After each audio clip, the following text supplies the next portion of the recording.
How were the arches formed? By Liam Ross and Ignacio Escueda. What is Arches National Park? It covers over 75,000 acres of land north of Moab, Utah, houses over 2,000 natural rock arch formations, contains many geologic formations that can be found throughout the American Southwest, and it was first established on April 12, 1929 by President Herbert Hoover as Arches National Monument. The boundaries have since expanded several times, and the park status was formally changed to National Park in 1971. Geologic history of the park. The area where the park now is became an arid climate covered in water during the Pennsylvanian period, which was 286 to 320 million years ago. The Triassic period saw varying sea level change, causing sediment beds to be deposited and turn red when they became exposed to oxygen. The climate became more desert-like in the Jurassic period. About 70 to 35 million years ago, tectonic plate collisions warped the rocks to create synclines, which are U-shaped, and anticlines, which are inverted U-shaped. Cracks also formed in the sandstone below the surface, and anticlines are optimal for arch formation because the rock layers are not resting flat.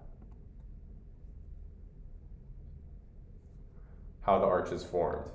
The region began to rise as sea levels fell about 15 million years ago, and sedimentary rock layers were removed by the wind and water erosion. When sandstone reached the surface, wind and water continued eroding. Several conditions must be met to form arches. Brittle sandstone that has been jointed by fault line activity, a dry climate, and adjacent to salt anticlines actively being dissolved. Most arches in the park are made of entrada sandstone, which is made of spherical grains that lead to porous rock. The layer underneath entrada sandstone is called the Carmel layer. The Carmel layer is made up of more clay, which has small and tightly packed grains. Since it's less porous, water pools up below the entrada sandstone and further perpetuates the erosion process. The arches are not permanent and will eventually erode away. Cracks in the entrada sandstone widen when water within freezes and unfreezes throughout the seasons.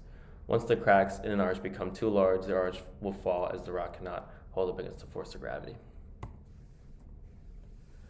Some notable arch formations. Delicate arch. It's famous because it's the largest arch and it has a picturesque background. Continued landscape arch. It's famous because it has a length of 306 feet and it's the longest arch in North America. Double arch. It's famous because the larger arch has the tallest opening and the second longest wingspan. It's two arches close to each other, sharing one side. And the star works cited.